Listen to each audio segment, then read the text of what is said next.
Howdy everyone, welcome back to MkIII HQ. I'm your co-host Kelly, and today I'll be doing a unboxing of a Century Arms International DP Enfield rifle. These are No.1 MkIIIs that should be coming from India, and you can get them on their site for $85 plus 20 bucks shipping, so like 105 bucks, which is pretty cheap for MkIII stuff these days. And they come with a Mills Bomb grenade launcher cup, which by itself, those already go for like 100 to 120 or so. So basically you can get a grenade launcher cup with a free DP rifle. So, I mean, I can't say no to that. So I bought 3 of them. This is my third one I'm doing an unboxing on. All I've done so far is just cut the tape on this one. You can see it's dirty from where I picked it up with my dirty gloves from the last one. But don't know what this one looks like yet. My last one was a 1914 BSA Co. And supposedly it came from India, so that was surprising. I was expecting like an RFI from like the 40s, 50s or so. So let's go ahead and get into this one and see what we have. All right.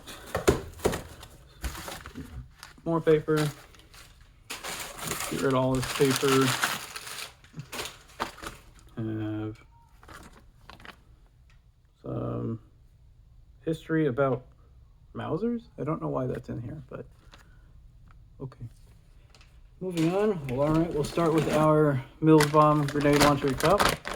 Tear that open and see what we have. You can already see there's plenty of cosmoline in there, and it causes cancer. Sweet. All right, so this is our Mills Bomb grenade launcher cup. How this works is it these little wings clamp onto the front sight. And there's a hole through the bottom you can see there. You can see light through that. Yep, like that. And you fire a blank and you launch your grenade out. I think they go like up to a couple hundred yards. So they got some good distance on there. And overall, got some rust, got some dirt, got some random schmutz, but overall not bad shape at all. Still plenty of paint left on this thing. You can see here, there's a bunch of just dirt and grime in there. But nothing crazy. This will clean up pretty easily, and this will look great on display. And I also heard that the tennis balls will fit nice and snug in here, and if you get them 3 or 3 blanks, you can launch them like grenades pretty far. It sounds like a really great time. I'm definitely going to try that. All right. Any markings? So, okay. I see... Let me get this up to the camera. I see RFI right here. So this piece was made in India. So the cup itself was made at the Indian arsenal. And then if you unscrew the cup from the mount, I guess. And that's how this works. So these wings, I mean, they're just kind of like this. But as you screw this down and down, they kind of clamp onto the rifle itself. So it just screws right on. And then also, this is your adjustment right here. That determines how much gas you're letting out when you open or close this. So closed is like the most gas towards launching the grenade. Open is the least, and that's how you can adjust your range. And you can see the get the light, you can see those little rollers in there, little supports or something like that. Not quite sure what those are. But yep, this is made RFI. I don't see a date anywhere, but maybe once I clean all the crap off of it, I can find it. Then for the mount, what do we have? This actually looks in rather nice shape. No rust except for like a little bit right there. Oh, I see a marking. What do we have? We have S&B, it looks like. And I see a British acceptance broad arrow right there. So this is actually a British bottom with an Indian top. So that's cool. And yep, that's where your little bayonet lug goes when you mount it. So it goes this way up. Yeah, S&B, I wonder what, I'll have to look up what that is. All right, and now for the main part of the show. We'll move on to the rifle itself. Oh, and also a random tidbit, I just saw this laying here.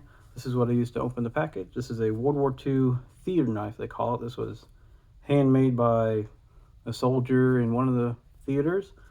Just with, I don't know what blade it was made out of, but the handle is aircraft plexiglass. So they stole some plexiglass off of a crashed airplane, made grips. Pretty neat. All right, let's move on to the rifle. Just a bunch of cardboard in here. I'll get this out of the way. Perfect. All right, so what do we got? This is a Enfield No.1 MkIII. Got a little tag on here. This is rifle issue 4 No.1 MkIII 0303 India. Bolt drill purpose welded. Okay, so the bolt might be messed with, but we'll just start from the back and work our way forward. So we got a big old F. I don't know what that means, but it's in red paint. Got some old brass right there. The butt plate is brass, and we got a butt hole, and we'll take a look at that later. You can see here at the top there's a replacement piece welded in, not welded, spliced in here. So a piece of wood was spliced on top, so it had some cracks or something. A little bit of separation there, but nothing too bad. Looks like we also have a B mark right here. Then I guess this is rifle 35. Bottom, that's all original right there, no replacement. You can the mold. Under the grime and the grease and the dirt and the disgustingness, the wood actually looks pretty nice. I don't know if you can see the color under there, but it looks pretty nice, good grainage. I don't see any cracks or anything anywhere. Yeah, no cracks there, no cracks there at all. So I'm pretty happy with this stock. And I forgot to mention this, but the whole purpose of me buying these was not just for shits and gigs. I have another No.1 MkIII that was sporterized by, not by me, by someone else. I bought it for cheap, but I'm going to use these parts to restore it back to military config. Sling swivel, it's pretty loose, look at that. All right, first thing you might notice is the handguard is missing. Century advertised these as they are missing the upper handguard and the barrel band and the magazine. So all those parts missing was expected. I'm not upset at that at all for 85 bucks, or I mean basically free with a grenade launcher cup. If somebody walked up and handed this to you, like, here you go, this is free. I mean, I'm not going to say no to that. And I'm most certainly not going to complain about what I got. All right, let's move on. We have a lighter style bolt that does open and move. Actually, it moves. Oh, look how loose that is. Yeah, no wonder this one's a DP rifle. But it moves freely. Oh, that lifted up. That jumped out of its rail. So that's probably why this one got made into a DP rifle. Because look how loose that is. God, that's bad. Look, it's sitting in its rail right now. You can just wiggle it. Boop. Bolt head just popped off the rail. Yeah, if your Enfield does that, then it's in rough shape. So let's take this out.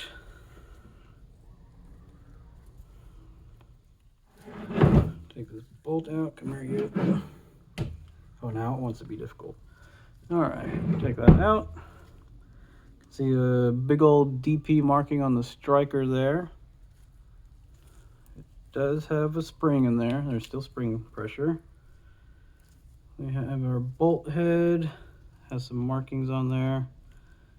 Got, what is that? A 3-SS or 66, I don't know. Bolt head unscrews. Oh, number 3 bolt head, I guess. And then a couple of like crossed rifles or swords or something right there. Kind of hard to see. Let's see. No DP markings anywhere else on this, I don't think. Oh, DP right there on the bolt handle itself. Unscrew. Lots of oil in here, so it's not rusty. We have our firing pin, so it does still have a firing pin. I don't know if that's clipped or not. I don't know if that's the correct length. I didn't see it poking out of the bolt face when it's decocked, so it might have been shaved or something like that. Let's take another look. And you can see already, I mean, I've only handled the bolt really so far, and how dirty these gloves have gotten. Definitely recommend wearing gloves when doing this, because these things are gross. Yeah, you can just barely see the tip of the firing pin. So I don't know if that would be long enough to actually hit a cartridge. So they might have shaved that. Oh, our extractor spring does not have a spring. There's no longer with us.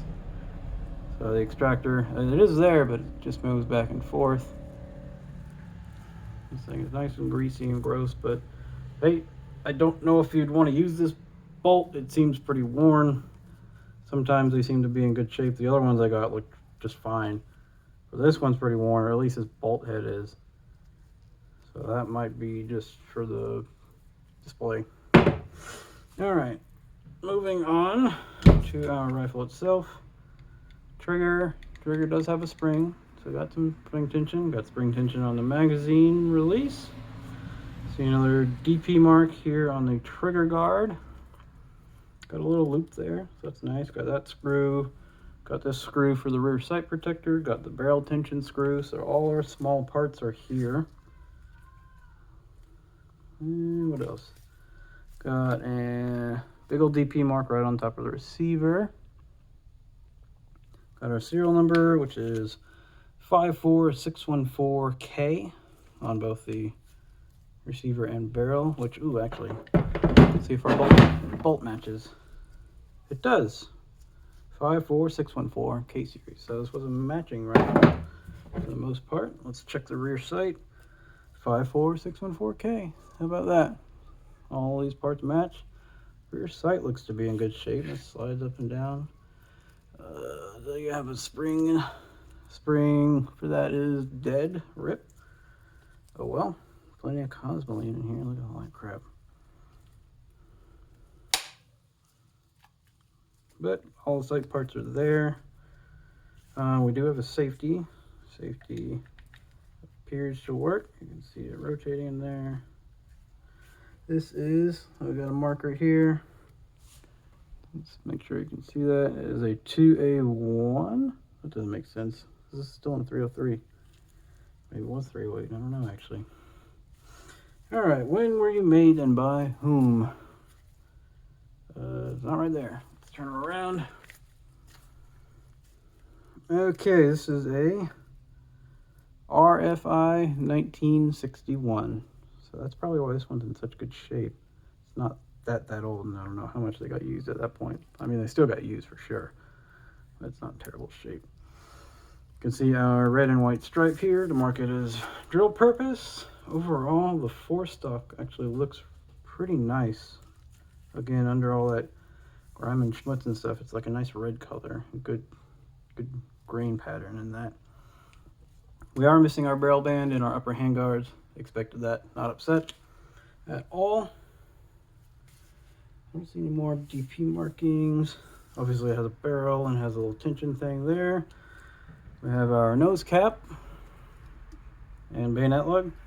This is a later version, so it doesn't have a stacking swivel or any provision for it. We have our screw there, screw there. Oh, there's a big old DP marking right there. Some random crap. Bayonet lug does match. So also, this was an all matching rifle. That's too bad. And we do have a front sight also covered in crap. And just looking from this end of the muzzle, you can see there's a big old glob of cosmoline in there. Let's see if I can even see through it. Yeah, there's light. I can see through the barrel. And you can see on this end, there was a hole drilled through right here, and a big old steel rod got welded in place, and that's how they deactivated them, I guess along with shaving the firing pin. But that way you can't chamber anything, you can't stick your finger in any further than that. But there is rifling. It's very dirty, but there is an okay amount of rifling. I wouldn't be mad with this bore once I cleaned it up. But it's dead, Jim. I have heard of people taking barrels off of these because it's actually the receiver that got the hole drilled through it. I've heard of people taking barrels off and using them, but I'm not going to be doing anything like that. The sporter rifle I got, the only thing that was done to it is the wood was chopped down, so all I need are the wood pieces. I ordered the handguard and barrel band separately from Apex. But overall, this thing's not in terrible shape. Obviously, once you clean it up, there's a ton of crap on here. I mean, just look at that. It's very greasy and grimy, but I mean, for basically free after buying a grenade launcher cup for 85 bucks, I'm pretty happy with it. If you need any of the small parts or especially like the buttstock and the forestock, these by themselves probably cost you 120 bucks or so. So if you want one to steal parts off of, or just to clean up and display, or just to dick around with, these are a great deal. I would definitely recommend it from Century Arms. I'm not affiliated with them whatsoever, nor is the channel. That's just where I bought it from. But yeah, well, I'll be reusing all these parts in the stock. And oh, let's check out the butthole and see if there's anything in the butthole. Give me a little wrench here. Oh god, nice and sticky. I don't see anything in there. I don't feel anything either. Where's my flashlight? Nope, nothing in the butthole. Oh well, didn't expect anything. That's okay. All right. Well, thank you for joining me on MkIII HQ for this unboxing of a Enfield No.1 MkIII drill rifle that I got for a damn good deal with the grenade launcher cup. Would recommend it. I would buy it again. Oh, let's see what this looks like on the rifle itself. This will look great on display on my other Enfields, and I'm just going to use these for parts. The way this works is these two go in like these holes. These little wings clamp into these holes on the side, and as you screw it down, it closes more and more. See if I can get it to line up. Make sure this cutout goes over the bayonet lug. Nope, too far forward. Open you up. Come on. Oh, you really gotta unscrew this thing. There we go. Nice wide open. Hold these in the little wings of the nose cap. Then screw this on until it gets tight. Let's rotate you.